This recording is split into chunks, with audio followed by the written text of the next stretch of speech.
Today I'm gonna show you how to take any website and turn it into LLM ready data. We are gonna do it inside Claude Code with a tool called Firecrawl. We can scrape images, the site map, the brand guidelines, everything. And to keep token usage low, I'm gonna show you two ways to connect Claude to Firecrawl, and I'll explain which one is most efficient.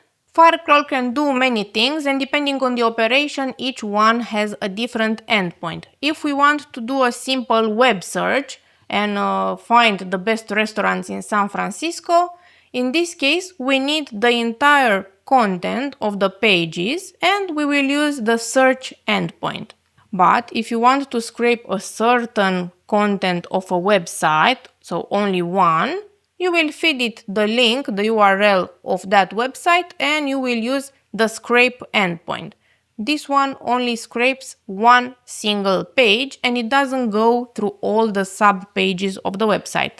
But if you want to take the entire map of the website, meaning all the URLs of the primary and all secondary pages, in this case we will use map. And if you want to go even deeper, fetch the entire content of all the pages, you will have to use crawl. But here's the good news, you don't have to remember all these endpoints. All we have to do is connect Firecrawl to Claude, describe what we want to do in natural language, and Claude will decide which one of the endpoints it will call. Here are a couple of interesting use cases.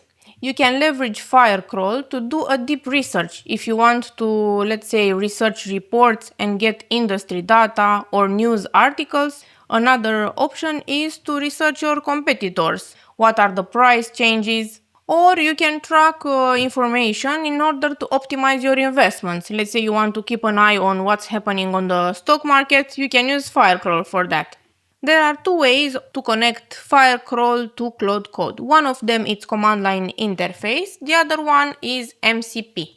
This is what we are building. We are gonna identify all the exhibitors that are present here in the Fancy Fair website, and my goal is to fetch all the brand names so that I can mass email all these potential leads. Step 1, I'm gonna open a new empty folder inside Visual Studio Code and I'm gonna open the Claude extension. Next, I'm gonna ask Claude to help me out and install the CLI. It's gonna ask me for authorization. I'm all set. And now I'm ready to scrape all the brands. I'm gonna go to Claude and ask it, please get me all the brand names and place them in an Excel file. And I want the following headers: brand name, the expo show name, and the actual URL of the source event. And please limit to 5 because this is just a demo of the CLI capability. Few minutes later, I get this Excel file. And next, if you want to qualify these leads, you can go to something like Apollo or Clay and filter them by the qualification criteria, like revenue, number of employees, if they got any recent funding. If you scheduled this system to run at a recurrent interval by simply connecting Firecrawl scraping data with the lead generation and enrichment from Apollo, and then mass email the highly qualified leads, this way you get a very intelligent marketing system. Usually all this data is stored inside a database like Airtable. This is one of the example I built for one of my clients. We have the expo shows, and then you get all the brands, and based on the criteria we can give them a fit score, and then you scrape all the email of the decision making person and integrate directly the database with the instantly campaign. Let's talk pricing. We have two costs: Claude Code tokens and Firecrawl credits. Let's see the price for this exact scraping.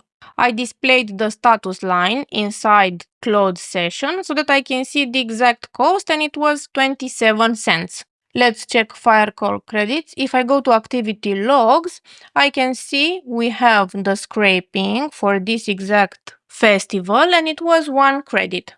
At this moment, we covered the first method, which was connecting Firecrawl to Claude Code via command line interface. Let's check out the second method, which is MCP. I'm going back to the documentation, copy this command, and I'm gonna have to create a new API key and give it to Claude Code.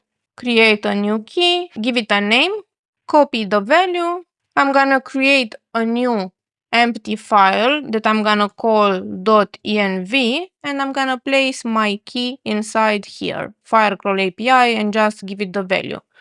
It's not okay if you place all your sensitive data here inside the chat, so please use the .env file. I'm gonna ask Claude, hey, please help me to install this MCP. This is the command I got from the documentation, and my key is inside the file called .env file. The installation is now complete, and it says, hey, please beware that all MCP servers are loaded at startup. So if you want to use this MCP we just installed, you need to open a new terminal. Let's start Claude and check the connected MCPs /MCP, and I can see the first one, Firecrawl, it is connected. And now let's compare the CLI cost versus MCP cost. So I'm gonna give it the same task. The MCP finished, and we can see it is 14 cents. It's almost half of the price. 14 cents compared to 27. Let's do another use case. I will want to check all the products from Nike and place all the images, the product name and the prices in one spreadsheet. Let's do this via MCP. So I'm gonna copy the link and go back to Claude and say, this is the website. Please fetch the first 5 listings, and I need the price, image, and product name, and place them all inside one Excel file. This is what I got. Let's see if it is correct. Let's choose one of them, the image, direct link to the product, and the price, $70.99. This is correct. Let's check also the Firecrawl credits. For the Nike, it was 9 credits. But here's the good news. If we go to pricing, we can see that for the free plan, you get 1000 credits for free. So go ahead and experiment with Firecrawl and let me know what did you scrape in the comments below.